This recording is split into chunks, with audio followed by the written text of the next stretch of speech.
হুসাইন পাকের ওই ঘোড়াটার মধ্যে যারা যুদ্ধ করতেছিল ওই দুলদুল ঘোড়াটার পায়ের মধ্যে তারা তীর মাইরা দিছে। দুলদুল ঘোড়াটা হাঁটুটা গেইরা নিচে যখন পইরা যায় আমার আল্লাহ তাআলা কুদরতি ভাবে ঘোড়ার জবান খুলে দিছে।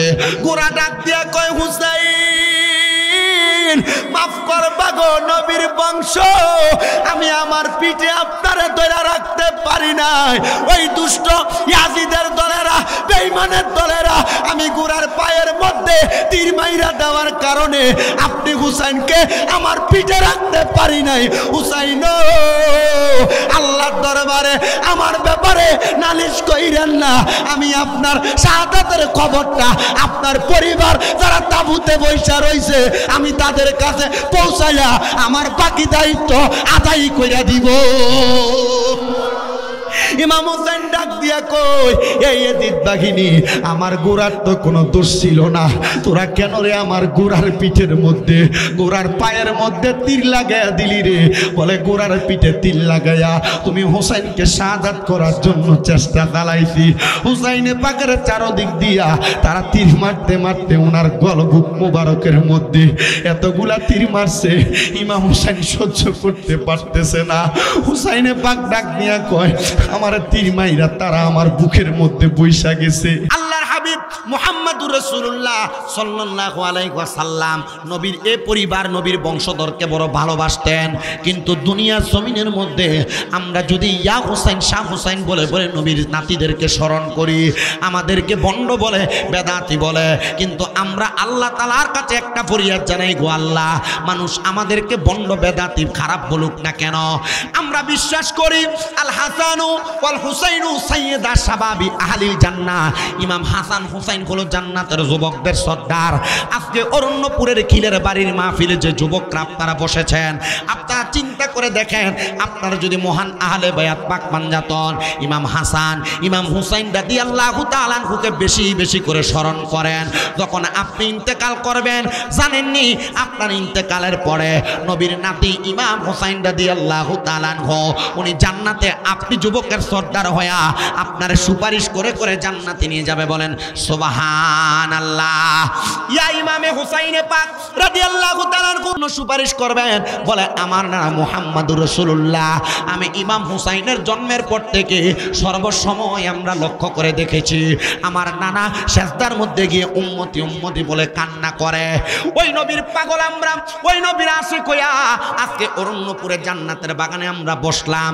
ওই নবী রাহমাতুল লিল আলামিন নবীর নাতি বলতেছে আমার নানার একটা গুনাহগার উম্মত যদি দুনিয়াতে থাকে, দুনিয়াতে থাকার পর কবরে যায়, আমার নানার একটা উম্মত যদি জাহান্নামের মধ্যে থাকে, আমি ইমাম হুসাইন জান্নাতের দরজা বন্ধ করব না। ইয়া ইমাম হুসাইন ইবনে আলী আপনি কেন জান্নাতের দরজা বন্ধ করবেন না? বলে আমার নবীজি উম্মত বলে বলে কান্না করেছে, আমি তো ওই নবীর নাতি, আমি কেমনে নবীর নানার উম্মতদেরকে ভুলে যাব? এই জন্য আশেকরা সুরে সুরে ইমাম হুসাইনে পাকের স্মরণে লেখছেন হে হোসেন নবীজির আওলাদ সালাম জানাই, মোরা তোমায় সালাম জানাই, মোরা তোমায় হে হোসেন নবীজির আওলাদ সালাম জানাই, মোরা তোমায় সালাম জানাই। জানি না কেমন করে ছিলেন নবী সোনার মদিনায়, জানি না কেমন করে ছিলেন নবী সোনার মদিনায়, যে সময় দুষ্ট সিমর হুসাইনের গলায় তলোয়ার চালাই, হে হোসেন নবীজির আওলাদ সালাম জানাই, মোরা তোমায় সালাম জানাই। যে গলায় চুমু খেতেন আল্লাহর হাবিব নবী মুস্তাফায়, যে গলায় চুমু খেতেন আল্লাহর হাবিব নবী মুস্তাফায়, কি কিভাবে সেই গলাতে বিষের ছুরি শিমরে চালাই হে হোসেন নবীজির আওলাদ সালাম জানাই মোরা তোমায় সালাম বলেন না মোরা যে মাথায় হাত বুলিয়ে ঘুম পাড়াতেন আম্মা ফাতেমায় যে মাথায় হাত বুলিয়ে ঘুম পাড়াতেন আম্মা ফাতেমায়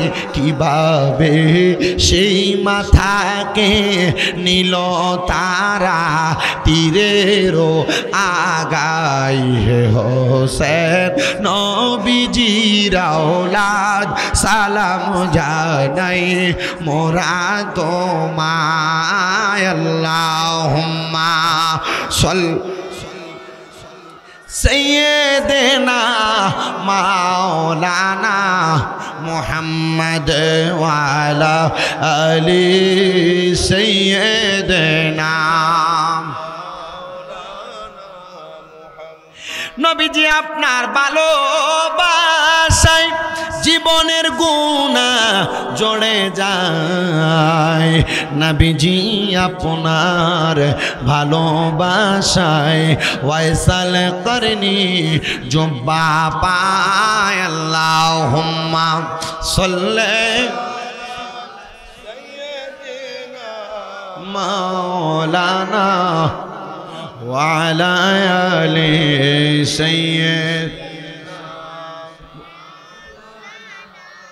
এবার আপনারা বলেন যেই নাতি ইমাম হুসাইন রাদিয়াল্লাহু তাআলা আনহুর রক্ত মুবারকের বিনিময়ে আপনি আমি সহ নবীজির লক্ষ লক্ষ কোটি কোটি গুনাহগার উম্মতকে আল্লাহ মাফ করে দিয়ে জান্নাতে নিয়ে যাবেন ওই নাতির প্রতি নবীর ভালোবাসা কি কম না বেশি আসতে বলছেন সবাই বলেন কম না বেশি মনে রাখতে হবে ওই নাতির ইন্তেকাল ওই নাতির শাহাদাতের মাধ্যমে আল্লাহ তাআলা আমাদের জন্য জান্নাত নির্ধারণ করেছেন এবার আসেন কেমন করে জান্নাত নির্ধারণ করেছেন আমার নবীজির হাদিসে মুবারাকা মুসনাদে আহমদ এবং তিরমিজি শরীফের মধ্যে হাদিসটা বড় সুন্দর করে নোট করা আমার নবী বলেন একদিন আমি রাহমাতুল লিল আলামিন নবী আমার কলিজার টুকরা দুইজন নাতি ইমাম হাসান ইমাম হুসাইন রাদিয়াল্লাহু তাআলা আনহুমাকে নিয়ে আমি মসজিদে নববীর মধ্যে বসে রইলাম আমার নবীর মসজিদে নববীর ভিতরে নবীজি তিনটা গাছের নিচে বসতেন বলে হুজুর কোন তিনটা গাছের নিচে বসতেন এক নাম্বার আমার নবী যে গাছের নিচে বসতেন সেই গাছের নাম হলো উস্তুনে হান্নানা যে উস্তুনে হান্নানাতে দইরা দইরা আমার নবীজি মসজিদে নববীর মধ্যে খুতবা প্রদান করতেন জোরে কোন সুবহানাল্লাহ আরেকটা গাছ আছে যে গাছটার নাম হলো উস্তুনে আহাদা যে উস্তুনে আহাদার নিচে বৈশা বৈশা আমার দয়াল নবী রাহমাতুল লিল আলামিন নবীজি দূর দূরান্ত থেকে আমার নবীজির দরবারে যদি কোনো মেহমান আসতো আমার নবী তাদের সঙ্গে বসে বসে কথা বলতেন আরেকটা গাছের নাম হলো উস্তুনে আয়েশা আমার নবী যখন অসুস্থতা অনুভব করতেন আর গভীর রজনীতে আমার নবী যখন ওনার স্ত্রী আম্মাজান আয়েশা সিদ্দিকা রাদিয়াল্লাহু তাআলা আনহা ওনার সঙ্গে কথোপকথন করতেন আমার নবী উস্তুনে আয়েশার নিচে বসে বসে করতেন যারা মদিনায় গিয়েছেন মদিনা শরীফের মধ্যে একটা জায়গা আছে নবীর রওজার পাশে যে জায়গাটার নাম হলো রিয়াজুল জান্নাহ আমি নিজে ওই রিয়াজুল জান্নাহর মধ্যে 10 রাকাত নামাজ আদায় করেছি এ মুসলমান ইমানদার ওই রিয়াজুল জান্নাহর মধ্যে মোটা মোটা দুইটা তিনটা পিলার দেখবেন একটা পিলারের নাম হলো উস্তুনে হান্নানা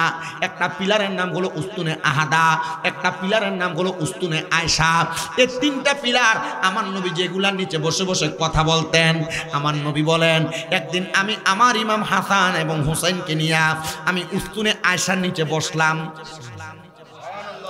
মারহাবা ধরে পড়েন না আমার নবী বলেন আমি উস্তুনে আয়েশার নিচে বসলাম বসার সাথে সাথে আল্লাহ তাআলার ফেরেশতা হযরতে জিবরাইল আলাইহিস সালাতু ওয়াস সালাম আমি নবী সম্মুখে হাজির হয়ে গেছে এমন একটা সুরত নিয়ে হযরতে জিবরাইল আমার সামনে আগমন করলেন আমি তাকে দেখলাম হযরতে জিবরাইলের গায়ের মধ্যে ছিঁড়া একটা জামা দেখা যায় অথবা কোন বর্ণনাকারী বলেন হযরতে জিবরাইল আমিনের গায়ে খেজুর পাতার একটা পোশাক গায়ে দেওয়া যেই পোশাকটা একটু ছিঁড়া ছিঁড়া দেখা যায়। আমার নবী বলেন, ইয়া কি জিব্রাইল, হে ভাই জিব্রাইল, আপনার শরীরের মধ্যে কেন এমন একটা জামা দেখা যায়? আমার নবীজির সামনে এসে জিব্রাইল ফেরেশতা মুআল্লিমুল মালায়েকা বলে, ইয়া রাসূলুল্লাহ, ইয়া হাবিবাল্লাহ, নবী গো, আমার শরীরের মধ্যে যে জামা আপনি দেখতেছেন, আজকে যে আপনি নবীজি ফজরের নামাজ আদায় করেছেন, সালাম ফিরানোর পরে আপনি তাকে দেখছেন নি গো নবী? আপনি নবীর কলিজার টুকরা সাহাবী হযরতে আবু বকর সিদ্দিক রাদিয়াল্লাহু তাআলা আনহুর শরীর মুবারকের মধ্যে একটা ছিঁড়া জামা ছিল, যেটা সেলাই করার মতো কোনো সুই তার কাছে ছিল না। আমার নবী বলেন, হে আমি নবী সালাম ফিরানোর পরে সিদ্দিক আকবরের দিকে তাকায় দেখলাম ওনার জামাটা ছেঁড়া। বলে, আমার আল্লাহ তাআলা আবু বকরের ছেঁড়া জামাটার কারণে আমি ফেরেশতার শরীরের মধ্যে পর্যন্ত এমন একটা ছেঁড়া জামা দিয়া যেন সিদ্দিক আকবর কষ্ট না পায়, আমি ফেরেশতারে দিয়ে এটার একটা সুন্দর ঐশ্বর্য দেখা দিছে। হে জিব্রাইল, আপনি কেন আমার সামনে আগমন করলেন?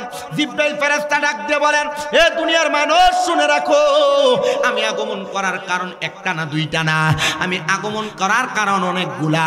তবে রাহমাতাল লিল আলামিন নবী, আমি এই কারণে আপনার সামনে আগমন করেছি, আমার আল্লাহ তাআলা খবর পাঠাইছে আপনি নবীর দুই রান মুবারকের উপরে, দুই উরু মুবারকের উপরে আপনার যে দুইজন নাতি বসে আছে, হযরত ইমাম হাসান, হযরত ইমাম হুসাইন রাদিয়াল্লাহু তাআলা আনহু, আমার আল্লাহ বলেছে আপনার নাতিগুলাকে আল্লাহর রাস্তার মধ্যে কুরবানি দেওয়া লাগবে। আমার নবী কান্দে আর ডাক দিয়ে কয়, এ জিব্রাইল, আমার আল্লাহর কাছে খবর দে রে জিব্রাইল, আমি রাহমাতুল লিল আলামিন নবী, আমার এই দুইটা নাতিরে বড় ভালোবাসি, আমি রাহমাতুল লিল আলামিন, আমার এই দুইটা নাতিরে বড় মোহাব্বত করি। আমার আল্লাহরে বলবা আমি আমার এই দুইটা নাতির বদৌলতে, আমি নবীর দুইটা ছেলে সন্তান আছে, একটা সন্তানের নাম ছিল হযরতে তৈয়ব, আরেকটা সন্তানের নাম ছিল হযরতে তাহের, আমার আল্লাহরে বলবানি আমার আল্লাহ যেন এই দুইটা নাতিরে না নিয়া আমি নবীর দুইটা সন্তানকে নিয়ে যায়। ইয়া রাসূলুল্লাহ, আপনি কি আপনার ছেলেদেরকে ভালোবাসেন না, মোহাব্বত করেন না? আমার নবী বলেন, অবশ্যই সব মা বাবা তাদের সন্তানদেরকে মোহাব্বত করে, আমি নবীও মোহাব্বত করি রে ফেরেশতা, জানিয়ে দাও আমার আল্লাহ তাআলা আমার নাতিদের বিনিময়ে আমার লক্ষ লক্ষ উম্মতরে জান্নাতি বানাইবো, কিন্তু আমার এই সন্তানগুলার বিনিময় তো আল্লাহ করবে না। নিতে কও রে নিতে কও, আমি আমার সন্তানের জ্বালা সহ্য করতে পারবো, কিন্তু আমার হুসাইনের জ্বালা সহ্য করতে পারবো না। আরে হুসাইনেরই রক্তে গড়া আমাদের ইসলাম, হুসাইনেরই রক্তে গড়া আমাদের ইসলাম, ইসলামেরই জন্য তিনি দিয়ে গেলেন প্রাণে, বলেন ইসলামেরই জন্য তিনি দিয়ে প্রাণে, বলেন হুসাইনেরই রক্তে গড়া আমাদের ইসলাম, হুসাইনেরই রক্তে গড়া আমাদের ইসলাম, ইসলামেরই জন্য তিনি দিয়ে গেলেন প্রাণে, বলেন ইয়া হুসেন মারহাবা, শাহ হুসেন মারহাবা, ইয়া হুসেন হাবা, শাহ হুসেন মারহাবা, ইয়া হুসেন মারহাবা, হুসাইনেরই রক্তে গড়া আমাদের ইসলাম, ইসলামেরই জন্য তিনি দিয়ে গেলেন প্রাণ, বলেন ইসলামেরই দিয়ে গেলেন প্রাণ। আল্লাহ তাআলা হযরত জিব্রাইলের কাছে আমার নবীজির খবরটা পাইয়া নবীজির কলিজার টুকরা দুইটা সন্তানকে আমার আল্লাহ তাআলা উঠে নিয়ে গেলেন। এবার অল্প কিছুদিন পরে আমার আল্লাহ তাআলা আবার ফেরেশতা জিব্রাইলকে আমার নবীর কাছে পাঠাইলেন। জিব্রাইল ফেরেশতা আমার নবীর কাছে এসে ডাক দিয়ে বলে, ইয়া রাসূলুল্লাহ, ইয়া হাবিবাল্লাহ নবী, আমার আল্লাহ বলছে আপনার দুইটা সন্তানকে আপনি দিয়ে দিয়েছেন, কিন্তু আপনার এই দুইজন নাতির মধ্য থেকে একজন নাতিকে ওই শুহাদায়ে কারবালার ময়দানে তারা দুষ্ট ইয়াজিদ শিমরের দলেরা মাথায় পাগড়ি লাগায়া শরীরে পাঞ্জাবি লাগায়া আপনার নাতির গলা মোবারকে ছুরি চালাইব। এ আমার যুবক ভাই, এ অরণ্যপুরের কিলের বাড়ি জান্নাতের বাগান মাহফিলের আমার মুরব্বী বাবা মুসল্লি বাবারা, ইয়াজিদের মতো ব্যক্তি শরীরে পাঞ্জাবি লাগায়া মাথায় পাগড়ি লাগায়া নবীর নাতির গলা মুবারকের মধ্যে ছুরি চালাইছে। এরা এজিদ বিদায়, এরা নবীর নাতির গলা মুবারকে ছুরি চালাইছে। বর্তমান সমাজে এমন কিছু দাড়িওয়ালা টুপিওয়ালা পাগড়িওয়ালা দেখা যায় যারা আমার নবীর মিলাদকে আমরা বেদাত বলে, আমার নবীর সালাতু সালাম রে বেদাত বলে, আমার নবীর নূরকে অস্বীকার করে। আবার পূজা মণ্ডপের মধ্যে যাইয়া হিন্দুদের পূজার মধ্যে যায় তারা কীর্তন বলে, পূজা মণ্ডপের মধ্যে যাইয়া হিন্দুদের পূজা মণ্ডপের মধ্যে তাদের রসম কত সুন্দর করে কি জানি কয় এটারে প্রসাদ খায়। এবার আপনারা বলেন যে মৌলবীরা নবীর নাতির গলা মুবারকে ছুরি চালাইছিল আর বর্তমান যুগে যে মৌলবীরা পূজা মণ্ডপে যায়, এদের মাঝে আর এজিদ বাহিনীর মাঝে কোনো পার্থক্য? এরা বলতেছে পূজা রোজা নাকি সমান। আমার বুঝে আসে না শ্রোতা কেন জুতা দিয়ে তারা স্ত্রীতে ফিটায় না। কারণ নবীর নাতির গলা মুবারকে যে এজিদ বাহিনী ছুরি চালাইছে এদের শরীরে পাঞ্জাবি ছিল, মাথায় টুপি আর পাগড়ি ছিল। আর বর্তমান জামানায় যে মৌলবীরা কয় পূজা রোজা বাই বাই, হিন্দু মুসলিম বাই বাই, এরা জানেন আল মুসলিম আখুল মুসলিমিন, মুসলমান মুসলমান বাই বাই। আর এরা মানুষকে টুপি পাঞ্জাবি লাগাইয়া মানুষকে বোঝাইতেছে যে হিন্দু মুসলিম বাই বাই। না না না, বিদুর্মীরা আমাদের বাই হতে পারে না। তারা তাদের ধর্ম পালন করবে, আমরা আমাদের ধর্ম পালন করব। কিন্তু আমরা মুসলমান হইয়া যদি মূর্তি পূজা করতে যাই, মূর্তি পূজার মধ্যে যে তাদেরকে শুভেচ্ছা জানাইতে যায়, তো আমি কেমন মুসলমান? ইসলাম ধর্ম মূর্তি পূজাকে সাপোর্ট করে না, এটা হারাম মনে করে। এই জন্য আপনাদের সবার কাছে বলতে চাই যে মৌলবী সাহেবরা ইসলাম ধর্মটারে পুঁজি বানায়া আপনাদের কাছে আইসা তারা সুন্দর করে বলতেছে আমরা ইসলাম নিয়ে কাজ করব। আবার পূজা মণ্ডপে যায় হিন্দুদের মন্দিরের প্রসাদ খায়, আবার রাম কীর্তন গায়। এরা মুসলমান হতে পারে না, এরা টাক্কা মুসলমান নামের মুনাফেক। আপনারা কথা বলেন ঠিক কিনা? আর জবান খুলে বলেন না ঠিক কিনা? মুসলমান ইমানদার, আমরা কোনো মুনাফিকের সাথে থাকবো না। আমরা যারা সুন্নি মুসলমান, আমাদের একটা পরিচয়, আমরা সুন্নি। আমরা মা খাদিজাতুল কুবরা ই নাকি জীবনে নামাজই পড়ে নাই। আরে নবীর স্ত্রী যদি নামাজ না পড়ে আমরা পড়বো কেমনে? এরা ফতোয়া দিচ্ছে নবীর স্ত্রী নাকি কোনোদিন পর্দা করে নাই, নবীর স্ত্রী নাকি কোনোদিন রোজা রাখে নাই। আরে বলে কি পাগল? আরে আল্লাহর হাবিব সাল্লাল্লাহু আলাইহি সাল্লামের কলিজার টুকরা পেয়ারা স্ত্রী উনি নামাজ পড়েছেন নবীজির সাথে এক জামাত। মারহাবা কন্যা। নবীজি ঘরের সামনে নামাজ পড়তেন আর নবীজির পেছনে মা খাদিজাতুল কুবরা নামাজ পড়েছেন। আপনি এগুলো দেখেন না, তার মানে বোঝা যায় এরা কোরআন চোর, এরা হাদিস চোর, এরা নবীজির শান আজমতে বিরোধিতা করতে এরা খুব খুশি হয়।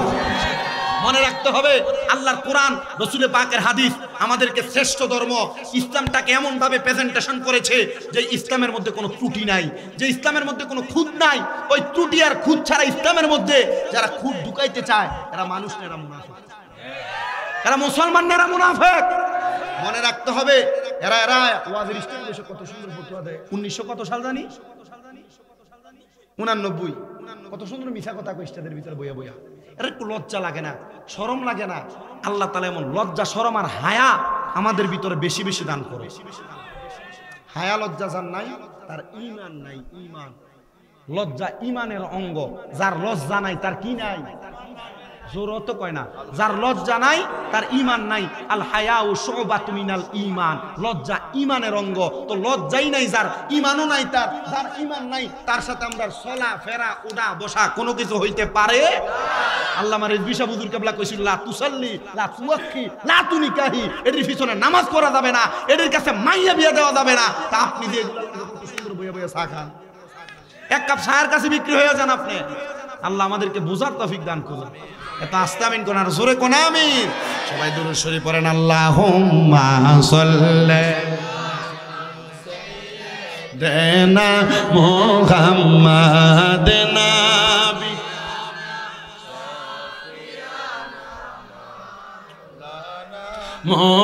মুহাম্মাদ আল্লাহ সাইয়্যিদ মদনা বিয়ানা শাফিয়ানা মাও।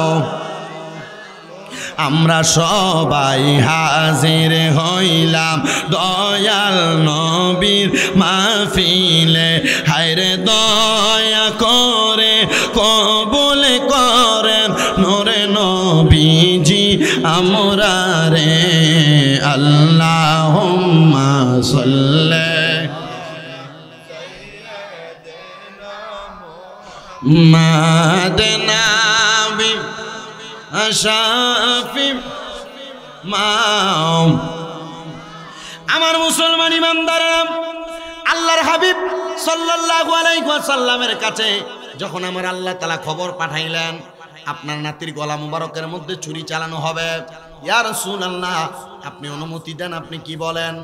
আল্লাহর হাবিব তখন ডাক দিয়ে বলতেছে, গো আমার জিবরাইল ফেরেশতা, আল্লাহর কাছে বলবানি আমার আল্লাহ তাআলা যেন আমার এই দুইটা নাতিরে শাহাদাত না করে। এবার জিবরাইল বলে, ইয়া রাসূলুল্লাহ আপনার নাতি কারবালার ময়দানের মধ্যে শাহাদাত হওয়ার কারণে আপনার নাতির গলা মুবারক দিয়ে যত ফোঁটা রক্ত মাটির মধ্যে পড়বে, আপনার নাতির শাহাদাতের প্রত্যেক ফোঁটা রক্ত মুবারকের বিনিময় আমার আল্লাহ তাআলা ইমাম হুসাইনে পাকের প্রত্যেক ফোঁটা রক্ত মুবারকের বিনিময় আপনার লক্ষ লক্ষ কোটি কোটি গুনাহগার উম্মতরে মাফ করে দিবে। আল্লাহর নবী বলেন আলহামদুলিল্লাহ। নবী নাতিরে তো ভালোবাসেন, মোহাব্বত করেন, উম্মতের কথা বলার কারণে আপনি বললেন আলহামদুলিল্লাহ। আমার নবী বলেন না রে না, আমি নবী ঘোষণা করলাম শাফাআতি লি আহলিল কাবাইরি মিন উম্মতি, আমার উম্মতের মধ্যে কবিরা গুনাহ করনেওয়ালা উম্মত যেটা আমি নবী সেটার জন্য সুপারিশ করব। ইয়া রাসূলুল্লাহ ও মায়ার নবী, আমার আল্লাহ তাআলা খবর পাঠাইছে আপনার কলিজার টুকরা নাতি ইমাম হুসাইন যখন শাহাদাত বরণ করবে, আল্লাহ তাআলা হুসাইনে পাককে জীবনের শেষ নামাজ আদায় করার একটা সুযোগ দিবে, 2 রাকাত নামাজ। মারহাবা বলেন না? ওই 2 রাকাত নামাজ অন্য কোনো ওয়াক্তের নামাজ না, ওই নামাজটা হলো আসরের নামাজ। কয় রাকাত? কি আসরের নামাজ কি আসলে 2 রাকাত? কয় রাকাত? ইমাম হুসাইন আপনি কেন 2 রাকাত পড়লেন? কারণ ইমাম হুসাইনের বাড়ি মদিনায়, উনি গেছেন কুফায়, মুসাফির হয়ে যাওয়ার কারণে ফরজ নামাজ 4 রাকাত কইরা কইরা যে ফরজ নামাজ, এই 4 রাকাত নামাজকে কসর আদায় করা লাগে যারা মুসাফির, 2 রাকাত করে। ধরেন আপনি কুমিল্লা থেকে ঢাকা গিয়েছেন, ঢাকা যাওয়ার কারণে আপনি মুসাফির, কি কথা কন না, কি রওনা দিয়েছেন ফজরের পরে, যায় আর সেখানে যোহরের নামাজ পড়বেন 4 রাকাত না, কত? মুসাফির হওয়ার কারণে আপনি আসরের নামাজ পড়বেন 2 রাকাত, মাগরিবের নামাজ 3 রাকাত, 3 রাকাত ফরজই পড়বেন, এশারের নামাজও পড়বেন আপনি 2 রাকাত। ও মুসলমান ইমানদার, এ নবীর উম্মতের দল, এই ফরজ নামাজগুলো আপনার জন্য ক্ষমা করা হয়েছে কসরের নামাজ হিসেবে। এই মাসালাটা একটু জানা রাখবেন, যারা মুসাফির তাদের জন্য এই মাসালাটা বড় সুন্দর, যারা সফরে যাবেন এই মাসালা বড় সুন্দর। আপনার জন্য ফরজ নামাজকে মওকুফ করা হয়েছে। আবার যদি কেউ রোজা রাখেন, এমন মুসাফির হয়ে আছেন, দূরে যাচ্ছেন 200-300 কিলোমিটার দূরে, রোজা রাখতেও যদি কষ্ট হয়, আল্লাহর নবী বলেন মুসাফিরের জন্য তখন সফর অবস্থায় রোজা মাফ আছে। তবে মুসাফির যখন মুসাফিরি শেষ করে বাড়িতে আসবে তখন সে রোজা আদায় করা লাগবে। এগুলা হলো মাসালা, এগুলা যাই না নিবেন, বুঝা নিবেন। আমরা যখন কুমিল্লা আলিয়া মাদ্রাসায় আলিমে পড়ি, ইন্টার ফার্স্ট ইয়ারে পড়ি, তখন আমাদেরকে সুন্দর একটা কিতাব, যে কিতাবের নাম শরহে বেকায়া, ওই শরহে বেকায়ার প্রথম এবং দ্বিতীয় খণ্ড আমাদেরকে 2টার ইন্টার ফার্স্ট এবং সেকেন্ড ইয়ারে পড়ানোর সময় আমাদেরকে মাসালাগুলো সুন্দর করে শিখিয়ে দেওয়া হয়েছে। আবার যখন হাদিস শরীফ পড়ার জন্য আমরা যখন ফাজেল ক্লাসে উঠলাম, তিরমিজি শরীফ যখন আমাদেরকে পড়ায়, তখন আমাদেরকে সুন্দর করে মাসালাগুলো আল্লাহ নবীর হাদিস থেকে বোঝাইছেন। আবার এখন যখন কামেলে ক্লাস করতেছি, ফিকহ নিয়ে মুফতি হওয়ার জন্য আর মাত্র অল্প কয়েকটা সময় বাকি আছে, এই বছর ফাইনাল পরীক্ষা দেওয়া লাগবে মুফতি হওয়ার জন্য। ওই সময় আমাদেরকে এই ফিকহের মাসালাগুলো সুন্দর করে বোঝায়। যারা মুসাফির হবে তাদের কসরের নামাজ 4 রাকাতের ফরজ 2 রাকাত, 2 রাকাতের ফরজ 2 রাকাত, 3 রাকাতের ফরজ ও 2 রাকাত। মুসাফিরের কসর আদায় করার জন্য আবার রমজান মাসের রোজাকেও মওকুফ করা হয়েছে। যদি সম্ভব না হয়, মুসাফির সফর অবস্থায় রোজা রাখবে না, মুসাফির সফর থেকে আসার পর একটা একটা করে রোজা আদায় করবে। জোরে বলেন সুবহানাল্লাহ। এ মুসলমানেরা, আল্লাহর নবীর কলিজার টুকরা নাতি ইমাম হুসাইনে পাক ওই নামাজ আদায় করবে 2 রাকাত। আল্লাহ পাকের ফেরেশতা জিবরাইল বলে, ইয়া রাসূলুল্লাহ, ইয়া হাবিবাল্লাহ, নবী গো, আপনার নাতিকে তারা ওই 2 রাকাত নামাজ পরিপূর্ণ আদায় করতে দিবে না। কারণটা কি? বলে একটাই মাত্র কারণ, আপনার নাতি ওই কারবালার ময়দানে যখন নামাজ আদায় করবে, 1 রাকাত নামাজের 2টা সেজদা দিবে, বাকি 2 রাকাত দ্বিতীয় রাকাত নামাজ আদায় করার জন্য তখন একটা সেজদা দিবে। আপনার নাতির গলা মোবারকের মধ্যে তারা তরবারি চালায়া দিবে।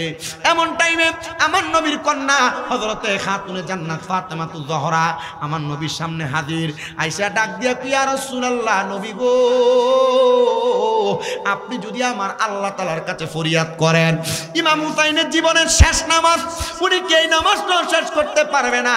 ইমাম হুসাইনের শেষ নামাজটা আপনি শেষ করার জন্য অনুমতি দেন না, আমার আল্লাহর কাছে বলেন না, আমার আল্লাহ তাআলা যেন হুসাইনের পাকের শেষ নামাজটা আদায় করার সুযোগটা দিয়া দেয়। আমার নবী ডাক দিয়া কয়, খাতুনে জান্নাত ফাতেমা, জাননি আমার আল্লাহ তাআলা ঘোষণা করেছে আমার হুসাইনে পাক 2 রাকাত নামাজে 3টা সাজদা দুনিয়াতে দিবে, আর একটা সাজদা যেটা বাকি থাকবে কাল ময়দানে মাশরে আমার আল্লাহ তাআলা কুদরতি কদমের মধ্যে ইমাম হুসাইন সাজদাটা দিবে। ইমাম হুসাইনে পাক ততক্ষণ পর্যন্ত সাজদা থেকে মাথা মুবারক উঠাইবে না যতক্ষণ পর্যন্ত হুসাইনের নানার একটা উম্মত জাহান্নামে থাকবে। আমরা সবাই জানি আমার নবী আমাদের জন্য সাজদার মধ্যে পড়ে পড়ে উম্মতি বলে বলে কানবেন, কিন্তু আমরা কি জানি আমার নবী সাজদায় পড়ার আগে নবীর নাতি ইমাম হুসাইনি আমাদের জন্য সুপারিশ করে করে জান্নাতে নিয়ে যাবে। মা ফাতেমার নয়ন মনি হযরত আলীর জান, মা ফাতেমার নয়ন মনি হযরত আলীর জান, ইমাম হোসেন শহীদ হলো কারবালার ময়দান, ইমাম হোসেন বালার ময়দান, দয়াল নবীর জবানে কারবালার বয়ানে আওলাদে রাসূল শহীদ হবে হাদিসে প্রমাণ, ইমাম হোসেন শহীদ হলো দান, ইমাম হোসেন শহীদ হলো। ঈদের দিনে নতুন পোশাক পরল সকলে, হাসান হোসেন কান্দে নানা পোশাকে দাও বলে, দয়াল নবী করল দোয়া ও গো রাব্বানা, জান্নাত হতে কুদরতেরই পোশাকে পাঠাও না, লাল সবুজের সেই পোশাকে কারবালার শান, লাল সবুজের সেই পোশাকে কারবালার শান, ইমাম হোসেন শহীদ হলো ময়দান, ইমাম হোসেন কারবালার ময়দান, লাল রঙের পোশাক হতে মাটি নিল হাতে, সেই মাটির কাহিনী হবে হুসাইনের সাথে, শিমর যখন করবে জবাই নিজের হাতে, মাটি রক্ত হয়ে মিলবে কারবালার সাথে, কারবালার হুসাইনের শাহাদাত ইলমে গায়েবের প্রমাণ, হুসাইনের শাহাদাত ইলমে গায়েবের প্রমাণ, ইমাম হোসেন শহীদ হলো কারবালার ময়দানে, ইমাম হোসেন শহীদ হলো। নবীর আওলাদে নূহের কিস্তি নবীজির বয়ান, আবু যর গিফারির হাদিসে প্রমাণ, জীবন দিবে ইমান পাবে সুন্নিদের পথে, জান্নাতে তোর জায়গা হবে হুসাইনের সাথে,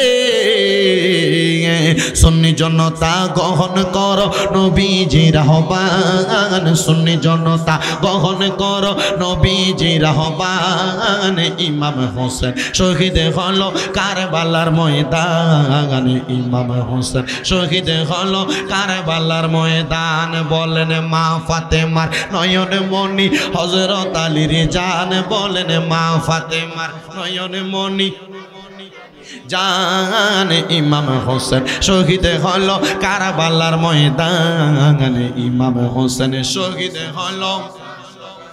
আমার নবী ডাক দিয়া কয়, ফাতেমা ইমাম হুসাইনের বাকি একটা সাজদা কাল ময়দানে মাশরে আমার আল্লাহ তাআলার কুদরতি কদমে দিবে।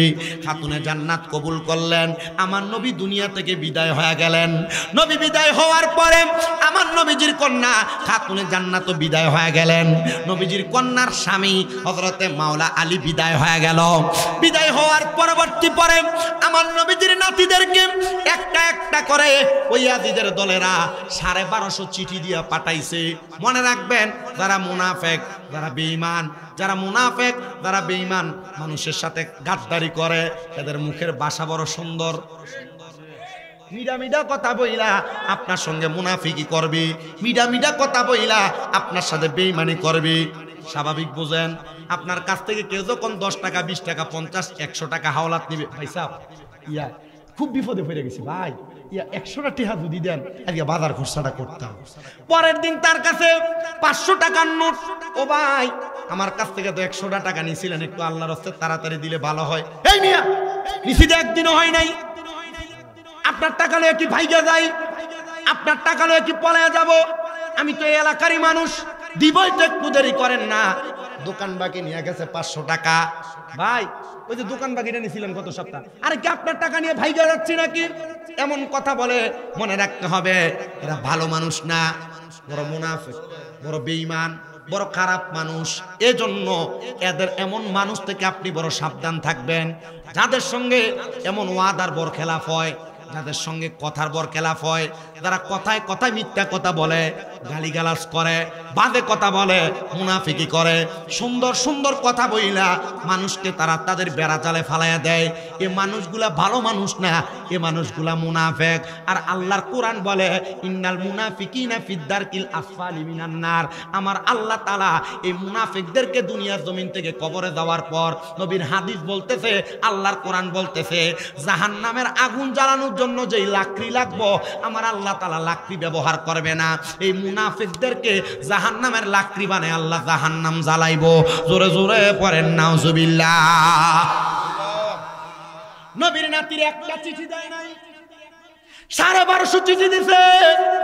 শুধু বারবার বলেন, ইমাম হুসাইন আপনি কারবালাতে আসেন, আমরা আপনার কাছে বায়াত গ্রহণ করব। 12.5 লেখা দিছে ইমাম হুসাইন, আপনি যদি কারবালার ময়দানে না আসেন, আমরা কাল ময়দানে মাশরে আপনার নানার কাছে নালিশ করব। হে মুহাম্মাদুর রাসূলুল্লাহ পড়েন সাল্লাল্লাহু আলাইহি ওয়াসাল্লাম, হে মুহাম্মাদুর রাসূলুল্লাহ সাল্লাল্লাহু আলাইহি ওয়াসাল্লাম, নবী আপনার নাতিকে আমরা বলছিলাম ওনার কাছে বায়াত নেওয়ার জন্য, কিন্তু আপনার নাতি আমাদেরকে বায়াত করানোর জন্য আসে নাই। আপনি যদি না আসেন, আমরা রাহমাতাল লিল আলামিনের দরবারে আপনার ব্যাপারে নালিশ করব। নবীর দরবারে নালিশ ইমাম হুসাইন বরদাস্ত করতে পারলেন না, বলেন না আমার নানার কাছে যদি ঠিকই তারা বিচার দেয়, আমি ইমাম হুসাইন নানার কাছে মুখ দেখাইতে পারবো না। তাড়াতাড়ি চলো, আমি ইমাম হুসাইনের কাছে, ইমাম হুসাইন কারবালায় চলে যাই। ইমাম হুসাইনের কারবালায় যাওয়ার আগে আরো অনেক বড় বড় ঘটনা, যে ঘটনাগুলো বললে ওয়াজ মাহফিল আজকে রাত্র সারাটা রাত্র সময় লাগবে। আমি শেষ সময় যারা মুনাফিকি করে, গাদ্দারি করে, তাদের অবস্থাটা কেমন হয়, ইয়াজিদের অবস্থাটা কেমন হয়েছিল, ইমাম হুসাইনকে মারার পরে, ইমাম হুসাইনকে শহীদ করার পর ইয়াজিদ কেমনে মরছিল, আমি শুধু আপনাদেরকে সেই কথা বলে এখান থেকে বিদায় নিব। তারপর আজকের মাহফিলে যিনারা প্রধান আকর্ষণ, শায়েরে আহলে সুন্নাহ শায়ের মোহাম্মদ জানে আলম রেজা কাদিরি, শায়ের মোহাম্মদ সাইমুন রেজা, শায়ের মোহাম্মদ মিনহাজ কাদিরি, শায়ের মোহাম্মদ সাইফুল রেজা, তারা সুন্দর করে আপনাদেরকে নাতে রাসূল শোনাবে। নবী প্রেমের পয়গাম শুইনা যাওয়ার সময় তাবারুক নিয়ে দোয়া করে তারপর যাবেন। আমি আপনাদেরকে আমার বয়ানের মাধ্যমে ইমাম হুসাইন পাকের গলা মুবারকে যে ইয়াজিদ বেঈমানেরা মুনাফিকরা কুরবানি চালাইছে তাদের কথাগুলো বলি। ইমাম হুসাইন তখন থেকে কারবালার ময়দানে চলে গেলেন 72 জন সদস্য, 72 জন সদস্য নিয়ে উনি রওনা করে চলে গেলেন কারবালার ময়দানে।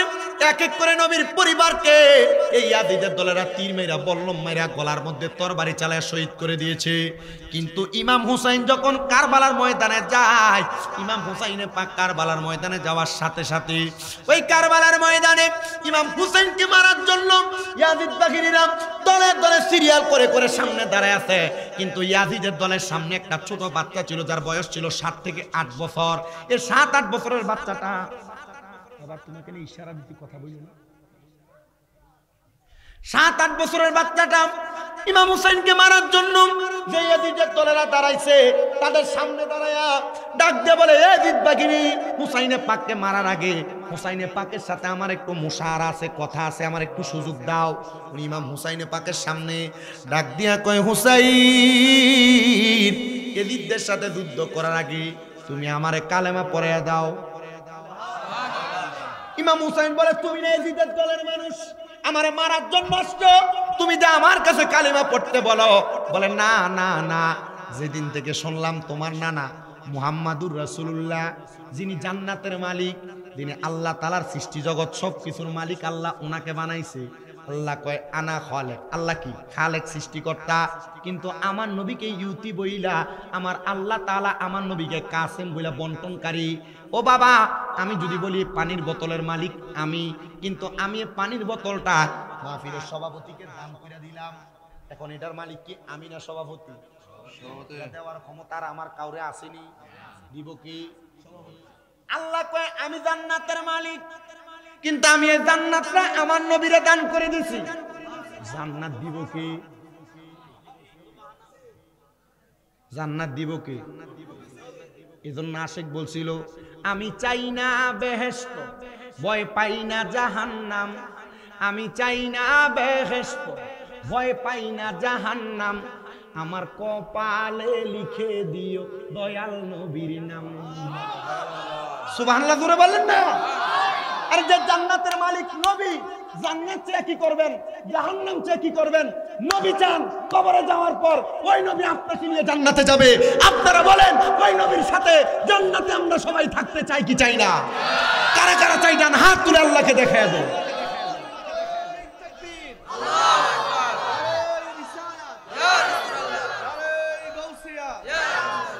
বলেন আমি চাই না আমি চাই না বেহেশত, ভয় পাই না জাহান্নাম। আমার কপালে লিখে দিও দয়াল নবীর নাম। আমার কপালে লিখে দিও দয়াল। আমার বাবারাম, ইমাম হুসাইন পাকের সামনে ছোট বাচ্চা ডাক দিয়া কয় আমার ইসলাম ধর্ম গ্রহণ করাইয়া দেন। সাথে সাথে ইমাম হুসাইন তারে কালেমা পড়াইলেন। ইমাম হুসাইন বলে সর, যুদ্ধ লিপ্ত হব।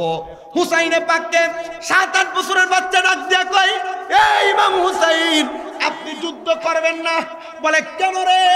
বলে আপনি যদি যুদ্ধে যাইয়া শাহাদাত বরণ করেন, আর আপনার নানা যদি আমি বাচ্চারে প্রশ্ন করে তুই কারবালার ময়দানে থাকার পরেও আমার নাতি কেন আগে মারা গেল, আমার নাতি কেন আগে শহীদ হইল, না রে না, আমি আমার নবীর কাছে মুখ দেখাইতে পারবো না।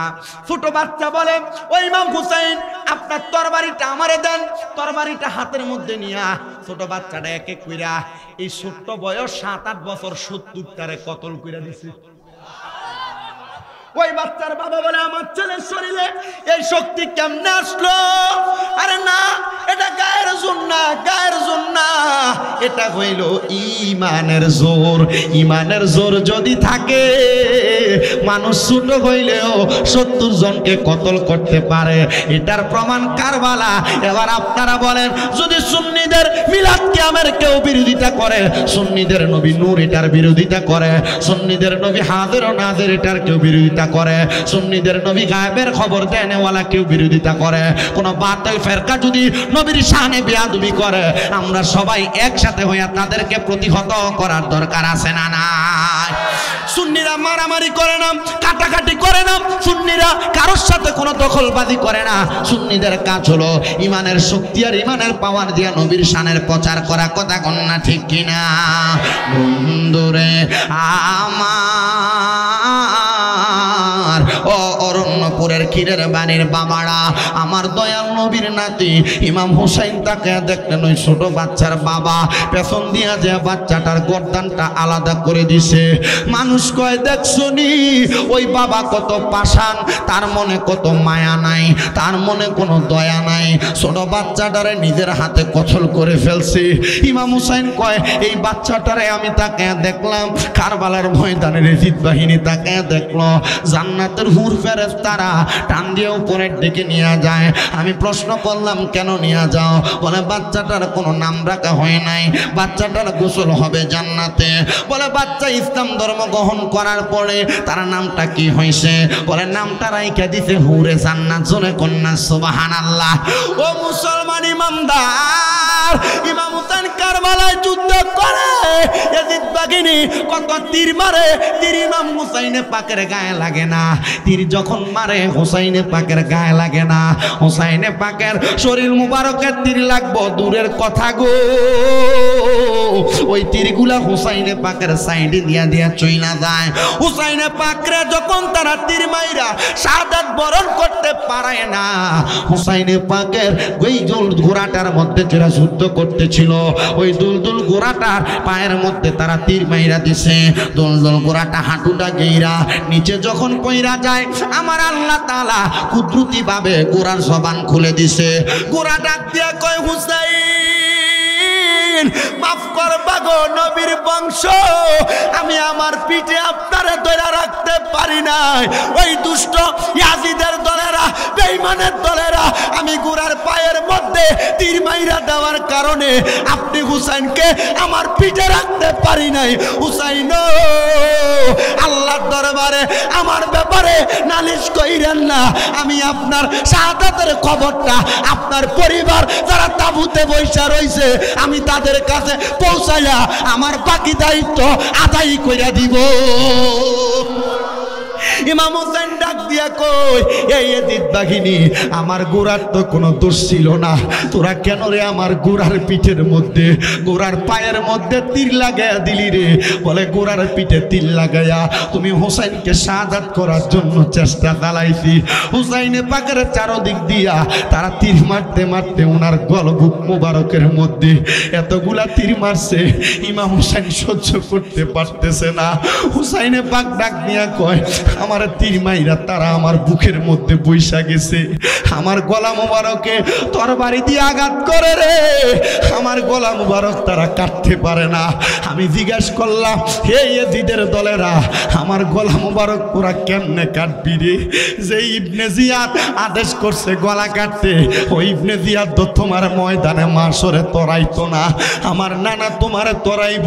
যে সিমর তুই আমার বুকে বইছ এই বুকে আমার নবী সুমা দিছে, এই বুকটা আমার নবীর বুকের সাথে লাগছে কেন রে? এই বুকটার মধ্যে তোরা বইলি আমার একটু সুযোগ দে রে, আমি আমার নানার আদেশ মোতাবেক 2 রাকাত নামাজ আমি শেষ করি। ইমাম হুসাইন বুকের মধ্যে তীরগুলা লইয়া রক্ত মাখা জামাটা লইয়া নামাজের মধ্যে দাঁড়াইয়া গেছে।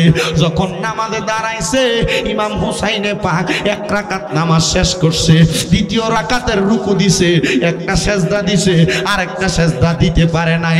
ইবনে জিয়াদ ডাক দিয়া কয় সিমর রে, ও সিমর শুনো শুনো শুনো, হুসাইন যদি আরেকটা সেজদা দেয় হুসাইনের তরবারির আগার মধ্যে যদি লক্ষ লক্ষ ইয়াজিদ বাহিনী দাঁড়াও হুসাইনের তরবারি থেকে বাঁচতে পারবা না, কারণ হুসাইনের শরীরে আমার আল্লাহ মাওলা আলীর তরবারির পাওয়ার দিয়া ইবনে জিয়াদ সহ ইয়াজিদের বংশের ধ্বংস করে দিব। কারণ ইমাম হুসাইনে পাকের মুহাব্বত যাদের অন্তরে আছে তারার ইমানি শক্তি দিয়া যদি তারা কারবালার ময়দানের মতো আরেকবার নবীর প্রেম নিয়া স্লোগান দিতে বলে, আপনারা বলেন হুসাইনের পক্ষে কথা বলার জন্য আমরা সবাই ইমাম হুসাইনের পক্ষে স্লোগান দিতে রাজি আছি না নাই?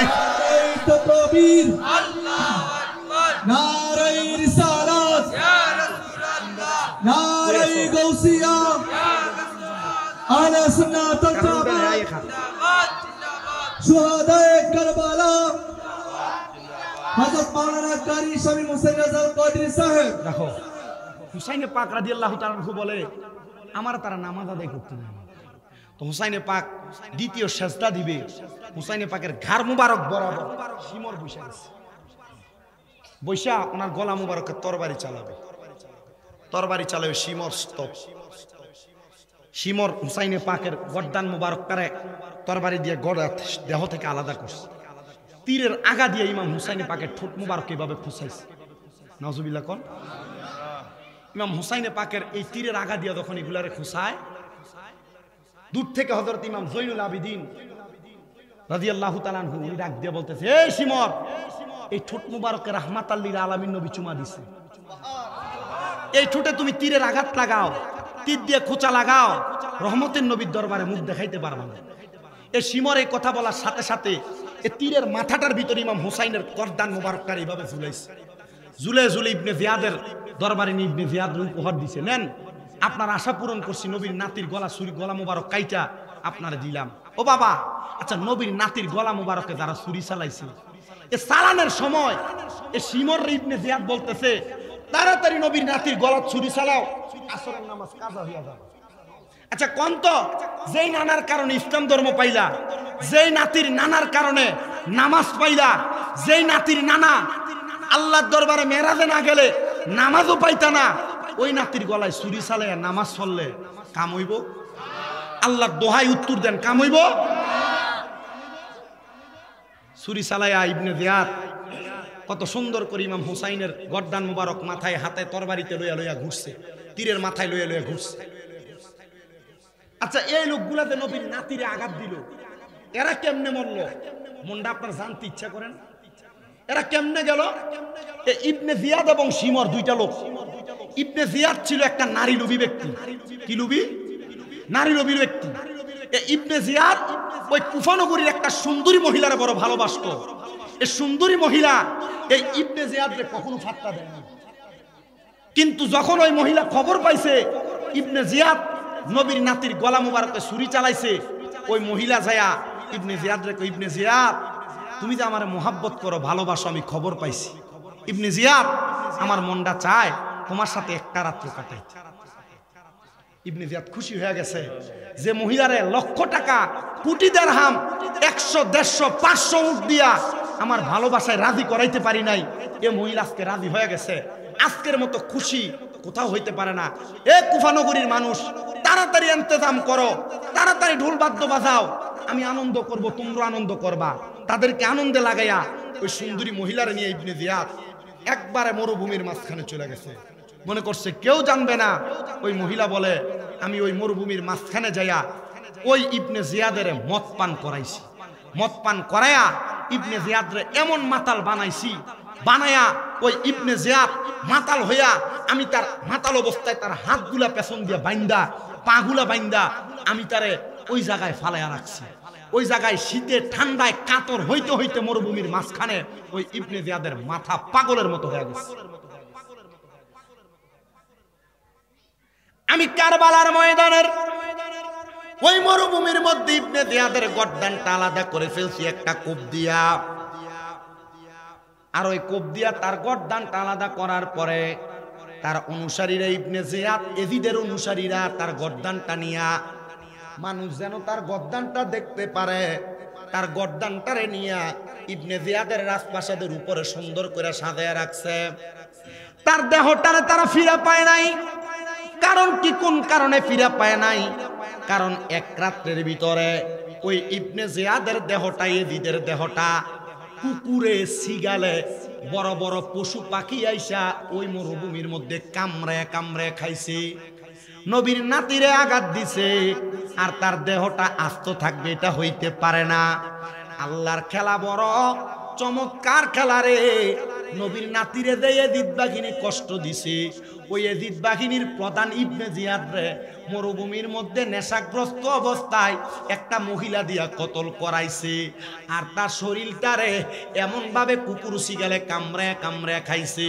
তার গর্দানটা নিয়ে যখন এই কুফা নগরীর মানুষকে দেখানোর জন্য ইবনে জিয়াদের রাজপ্রাসাদের উপরে নিয়ে বসায় রাখছে গর্দানটা, মানুষ যখন দলে দলে ইবনে জিয়াদের মাথাটা দেখতে আসছে, মাথার দিকে তাকিয়ে দেখে ইবনে জিয়াদের মাথার নাকের মধ্য দিয়া চিকন চিকন সাপ আইসা ঢুকতেছে, আর মুখে দিয়া কান দিয়া বাইর হইতেছে। নবীর নাতিরে কষ্ট দিবা আর আরামে মরবা হইতে পারে না। যে শিমর নবীর নাতির গলা মুবারকে চুরি চালাইছে, নবীর নাতির গলা মুবারকে তরবারি চালাইছে, যে শিমর নবীর নাতির বুক মুবারকের মধ্যে উঠছে গো, ওই শিমর কেমনে মরছে জানো? ওই শিমর ওই রাত্রে নেশা করতে করতে, মদ পান করতে করতে বড় নেশাগ্রস্ত, বাথরুমের ভিতরে গেছে প্রস্রাব পায়খানার কাজ সারার জন্য। ওই বাথরুমের মধ্যে আচার খায়া পইরা মাথা ফাইটা ওই শিমর মারা গেছে। আমি পইরা দেখলাম নবীর নাতির সঙ্গে কষ্ট দিয়ে, নবীর নাতির সঙ্গে বেঈমানি কইরা, যদি তোমরা দুনিয়ার জমিনের মধ্যে যত বড় মাথায় টুপি পাগড়ি পাঞ্জাবি লাগে চলো না কেন, কখনো ইমানদার হইতে পারবা না। আশেক সুরে সুরে বলে, ওরে নবীর প্রাণে লাগলে বেটা, আরে নবীর প্রাণে লাগলে বেটা, ওরে গায়ের জুড়ে বললে কথা, নবীর প্রাণে লাগে বেটা, চিরদিন তুই চিরদিন তুই থাকবি না ভুবনে নিরঞ্জনে দিবে তোরে দুজকেরা গুনে বলেন দিবে তোর দুজকেরা গুনে নিরঞ্জনে দিবে তোরে দুজক তোমার বয়স যখন পড়বে বাটি সঙ্গী হবে বাঁশের লাঠি কিছু কিছু কম শুনবি তুই কানে হাই রে কিছু কিছু কম শুনবি তুই কানে ওরে বল কমিবে হাতে পায় পেশারে মাথা ঘুরায় ছোট অক্ষর দেখিবি না নয়নে হাই রে ছোট অক্ষর দেখিবি না নয়নে নিরঞ্জনে দিবে তোরে দুজকের আগুনে বলেন দিবে তোরে দুজকের আগুনে নিরঞ্জনে দিবে তোরে দুজকের আগুনে মুসলমান নবীর কলিজাতে আঘাত দিয়া নবীর শানে কষ্ট দিয়া নবীর নাতির গলা মুবারকে তরবারি চালায়া ওই দুষ্ট পাপাচারিয়াদিদের দলেরা পার পায় নাই আমরাও যদি নবীর শানে বেয়াদবি করি নবীর সম্মানের বিরোধিতা করি আমরাও কিন্তু পার পাবো না এজন্য আপনাদের সবার কাছে আমি একটা আবদার জানাই নবীর প্রেম নবীর শান নবীর আজমত অন্তরে রাখবেন মিলাদুন নবীর মাহফিল যদি মাজিউন নবীর মাহফিল যদি আশেপাশে কোনো জায়গায় হয় মিলাদুন নবীর মাহফিলের মধ্যে যাবেন মিলাদুন নবীর মাহফিলের বয়ান শুনবেন মিলাদুন নবীর ওয়াজ মাহফিল শুনবেন কারবালার মাহফিল হলে কারবালার মাহফিলে যাবেন কিন্তু আমাদের সমাজে দেখা যায় সুন্নিদের মাহফিল হয় কথা সত্য বাঁশবান্ডারের দরবারে মানুষ মাহফিল করাইলে শাহপুরের তারা যাইতে চায় না শাহপুরের তারা করাইলে রেজবির তারা যাইতে চায় না আবার রেজবির তারা করাইলে অন্য দরবারে তারা আইতে চায় না না না না এগুলা করবেন না যে দরবারের মানুষ মাহফিল করুক আর না করুক তার মাহফিলে যাবেন সব সুন্নিরা এক হইয়া ওই মাহফিলটাকে সুন্দর এবং সাফল্যমণ্ডিত করবেন এটা করার কারণে আপনার লাভ কিন্তু একটা হবে না আপনার লাভ দুইটা হবে না আপনার লাভ অনেকগুলা হবে যখন আপনি ময়দানে মাশরে আল্লাহর কাঠগড়ার মধ্যে ধরা পড়ে যাবেন তখন আমার আল্লাহ তাআলা আপনারে আমারে সবাইরে একসাথে বাঁচাইব উদ্ধার করবে এবার আপনারা বলেন আমরা নবীর সুপারিশ নিয়া সব দরবারের মানুষ এক হইয়া আল্লাহর নবীর জান্নাতের মধ্যে একসাথে থাকতে চাই কি চাই না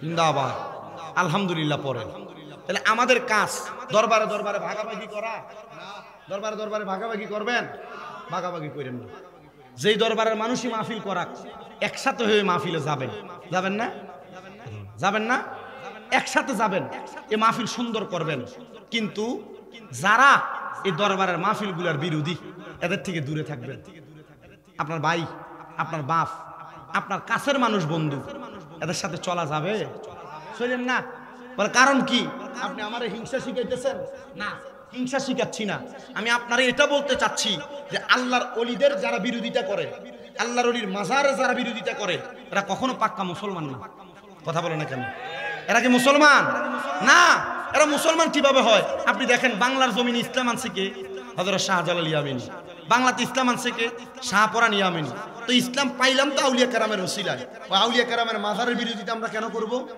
তার মানে যারা করছে আউলিয়া কেরামের মাজারের বিরোধিতা যারা করছে এরা মুসলমান না এরা মুনাফিক এরা বেঈমান এরা যার ওসিলায় সিন্নি খেয়েছে মোল্লারই চিনে না কথা বলেন না কেন এই যে দেখেন নাই কিছুদিন আগে মাজার ভাঙছে আমরা বাংলাদেশের প্রধান উপদেষ্টা ডক্টর মোহাম্মদ ইউনূস সাহেব সহ পরবর্তী সরকার যারা আসবে আমরা তাদের কাছে একটা আহ্বান করতে চাই আপনারা যদি বাংলাদেশের মধ্যে শান্তি শৃঙ্খলা বজায় রেখে বাংলাদেশের দায়িত্ব পালন করতে চান আপনারা এই সরকার ক্ষমতায় আসার পরে সর্বপ্রথম যে বিচারটা হবে এই বিচারটা যেন মাজার ভাঙার বিচার হবে কারণ কি কারণ এই আল্লাহর ওলি যারা মাজারে শুয়ে আছেন এদের উসিলে আমরা ইসলাম পাইছি কথা বলেন না কেন আপনারা যদি এই মাজার ভাঙ্গার বিচার করবেন এই ওয়াদা করেন সব সুন্নি জনতা আপনাদের সাথে থাকবে কথা বলেন না কেন আমরা এই জন্য আজকে বাংলাদেশের প্রখ্যাত একটা জেলা, বাংলাদেশের বিখ্যাত একটা জেলা, এই কুমিল্লা জেলার অন্তর্গত বিবির বাজারের অরণ্যপুরের হীরের বাড়ি জান্নাতের বাগানের ঐতিহাসিক মাহফিল থেকে একটা কথা বাংলাদেশ সরকার পক্ষ, বাংলাদেশের প্রশাসনিক পক্ষের কাছে আবেদন জানাইতে চাই, যদি আপনারা বাংলাদেশের যারা মাজারগুলো ভেঙেছে, সুফিবাদিত্বে আঘাত করেছে, আউলিয়া কেরামের মাজার, ইবাদতখানা, সুফি তত্ত্বের জায়গা, এগুলোতে যারা আঘাত করে আগুন দিয়েছে, আপনাদের বিচার করেন, দেখবেন সোনার বাংলাদেশ সুন্দর, শান্ত, ভালোভাবে চলাফেরা করবে। আর নচেত সোনার বাংলাদেশকে টিকিয়ে রাখতে আমরা কোনোভাবে পারবো না, হাজারভাবে চেষ্টা করলেও পারবো না। কারণ এই আউলিয়া কেরাম ঘর বানাইতে যেমন খুঁটি দেওয়া লাগে, এই আউলিয়া কেরাম এই দেশ রক্ষার খুঁটি। কথা বুঝতে পারছেন? একটা ঘর যদি ভাঙার চেষ্টা করেন, একটা খুঁটি ভেঙে দিলে ঘরটা নড়বড় হয়ে যায়। তুফান আসলে, বাতাস আসলে, ঝড় আসলে ঘরটা টিকবে কিনা গ্যারান্টি থাকে না। ঠিক এমন ভাবে কোন আউলিয়া কেরামের মনে কষ্ট দিয়ে, আউলিয়া কেরামের মাজার ভাঙলে এই দেশের একটা খুঁটি নষ্ট হয়ে যায়। আউলিয়া কেরাম কষ্ট পাইলে আল্লাহ কয়, মান আদালি ওয়ালিয়ান ফাকাদ আযামতুহু বিল হারব, আল্লাহর ওলিদেরকে যারা কষ্ট দেয় আমি আল্লাহ স্বয়ং তাদের সাথে যুদ্ধের ঘোষণা করি। আল্লাহর লগে যুদ্ধ করবে এমন কোন ফিলার বাংলাদেশে আছে নাকি? আল্লাহর লগে যুদ্ধ করার মতো কোন মানুষ পৃথিবীতে আছে নাকি? আল্লাহর লগে যুদ্ধ করতে চাইছিল ফেরাউন, আল্লাহর লগে যুদ্ধ করতে চাইছিল নমরুদ, বলে যুদ্ধ করতে আসবা মশা কানের হেরা দিয়ে ঢুকাইয়া জুতা দিয়ে বাইরে মাস। আমরা দেখছি যারা মাজার ভাঙছে এরা ফায়ের ভিতরে ফোকা ধরছে, যারা মাজার ভাঙছে মাজারে লাঠি দিছে এদের পায়ের ভিতরে পছন্দ ধরছে, যারা মাজার ভাঙছে আউলিয়া কেরামের সাথে বেয়াদবি করছে এর রাস্তা ঘাটে কুকুর শিগালের মতো মরছে। তো এখন এভাবে আর কেউ আল্লাহর ওলির মাজারে আঘাত করার চেষ্টা করেন না। যারা আল্লাহর ওলি মানে না, যারা মাজার মানে না, যারা নবীকে নূর মানে না, যারা নবীকে হাজের নাজের মানে না, গায়েবের খবর দেনওয়ালা মানে না, নবীর মিলাদ কিয়ামের কথা শুনলে যেমন ভাবে কোন খেরের ভিতরে আগুন ধরে দিলে আগুন দাউ দাউ করে ধরে, মিলাদ কিয়ামের কথা শুনলে যারা গায়ের ভিতরে আগুন লাগে তার সাথে চলা যাবে, এরা নবীর দুশমন, এরা নবীর কি? আল্লাহ আমাদেরকে বোঝার তৌফিক দান করুন, পড়েন আমিন। মুহাব্বতের আওয়াজে বলেন না আমিন। আরো কয়েকটা কথা বলে দেই, তরিকত যারা গ্রহণ করেছেন আর যারা করেন নাই, মুরিদ হয়েছেন কেডা কেন? শাহপুর, মাইজভান্ডার, ফানুয়া, যেই দরবারের হন মুরিদ হয়েছেন না কেউ? মোটামুটি অল্প কয়েকজন, যুবকের মধ্যে অনেকে, মুরব্বীর ভিতরে অনেকে বায়াত গ্রহণ করেন নাই। হাত নামান। মুরিদ কেন হবেন? আমার আপনাদের দোয়ায় সারা বাংলাদেশে অনেক ভক্তবৃন্দ আছে। গতকালকে মাহফিল ছিল ভৈরবের কালিকা প্রসাদ, তাও আমার 2 জন ভক্ত মুরিদ ওইখানে আছে। আমি ওইখানে বলে আসছি, আপনারা যারা আমার ভক্ত, আপনার 5 ওয়াক্ত নামাজ আরাম খাইয়েন না। 3 নাম্বার, মহিলা যারা বেফরদা চলেন না, পুরুষ যারা চোখের হেফাজত করেন। আর 4 নাম্বার, সব সময় আল্লাহর জিকির নবীর দুরুদ নিয়ে থাকেন। আমি এই কথাগুলা বলছি। কেন মুরিদ হইবেন? আচ্ছা বাবা, এই পীর মুরিদের বিষয়টা বড় সব। আমরা দেখবেন মাঝে মাঝে এমনও বলে যে মা বাপ থাকতে আর ফির ধর্ম কিনলে গা, কথা কন না কয় না মা বাপ থাকতে আর ফির কিনলে গা, মা বাপই তো বড় ফির। এ বাবা মনে রাখেন, মা বাপ হচ্ছে আমাদের দুনিয়ার পীর, কিন্তু এই যারা হক্কানি রাব্বানি শরীয়ত তরিকত হাকিকত মারেফতের পীর মাশায়েখ, এরা আমাদের আখিরাত রক্ষা করার পীর। জোরে কন্না মারহাবা। আল্লাহ কোরআনে বলেন, বিসমিল্লাহির রহমানির রহিম। আল্লাহ তাআলা বলেন, ইয়া আইয়ুহাল্লাযীনা আমানু। মারহাবা কন্না। সাধারণ মানুষকে বলছেন, ইমানদারে বলছেন, কুল আতিউল্লাহ ওয়া আতিউর রাসূল ওয়া উলিল আমরি মিনকুম। সুবহানাল্লাহ কোন মারহাবা জোরে। নারে তাকবীর, আল্লাহু আকবার, নারে রিসালাত, নারে গাউসিয়া, আহলে সুন্নাত ওয়াল জামাত, শায়ের বৃন্দের আগমন অরণ্যপুরের পক্ষ থেকে, অরণ্যপুরের পক্ষ থেকে শায়ের মোহাম্মদ সাইমুন রাজা সাহেবের আগমন, শায়ের মোহাম্মদ সাইফুল ইসলাম সাহেবের আগমন। বাকি 2টা এখনো ঘরে আছে, রেডি হয়ে শুধু আসতেছে। আজকের মাহফিলে যিনি প্রধান শায়ের 2 জন, 2 জনের মধ্যে একজন শায়ের জানে আলম রেজা কাদেরী, ওনার নানি শাশুড়ি না দাদি শাশুড়ি মারা গেছে। উনি গতকালকেও, আমি যে কিশোরগঞ্জ মাহফিল করছি ভৈরব থানায়, উনি করছে বাজিতপুর থানায়। ওইখান থেকে মাহফিল করে চট্টগ্রাম চলে গেছিল। এই দাদি শাশুড়ি মারা যাওয়াতে আবার গেছে ভৈরবে, ওইখানে দিয়ে জানাজা শেষ করে এখানে আসছে দূরে। ও আদা তো আমরা যারা বক্তা আছি, ও আদা রক্ষা করতে খুব কষ্ট হয়। আমরা রাইতে রাইতে আপনার এলাকার যে ফোলা বাদল, এটা আমার লগে ঘুরে মাঝে মাঝে চেহারার দিকে সাউন্ড জানা, যে মুখটা একবারে বেঁ আছে, হুক হয়ে গেছে। তো মাহফিলে গেলে জোর করে খাবাইতে লাগলো, আমার পেটটা ছোট, বেশি খাবান যেত না। মোটামুটি আপনারা বোঝেন না, বক্তারা মানুষ বালা খাবায় না, বালা বুড়োই খাওয়ায়। আবার আমরাও দনের রাস্তাঘাটে যেখানে খাই মোটামুটি ভালা বুড়োই খাই। এতে গাড়ি লিয়ে আসে, আজকে তো মনে সকাল 6টার দিকে আসছে। আমরা খুব কষ্ট হয়, ওয়াজ মাহফিলে যাই আসি, তবু আপনাদের কাছে আবদার এতটুক মাথায় রাখেন, ওলামাই কেরামদের সম্মান তাজিম আমাদের করার দরকার আছে নি? নাতে রাসূল যে আপনারা শুনবেন, এটা জান্নাতের বাগান, বিশ্বাস আছে না? আমরা যারা বাইরে দাঁড়াইছেন জান্নাতের বাইরে নাকি? আয়া পড়েন, ইনশাল্লাহ হয়ে যাবে, আল্লাহ কবুল করবে। তাহলে বায়াত গ্রহণ করার দরকার কেন? আল্লাহ বলছেন ইমানদারদেরকে, তোমরা যদি আল্লাহ তাআলার ইতাআত করতে চাও, তোমরা রসুলে পাকের ইতাআত করো। যদি রসুলে পাকের ইতাআত করতে চাও, কার ইতাআত করো? উলিল আমর যারা। উলিল আমর 4 প্রকারের ব্যক্তি। এক প্রকার নবীগণ, সিদ্দিকগণ, শহীদগণ, সলেহীন, নেককার আল্লাহর ওলিগণ।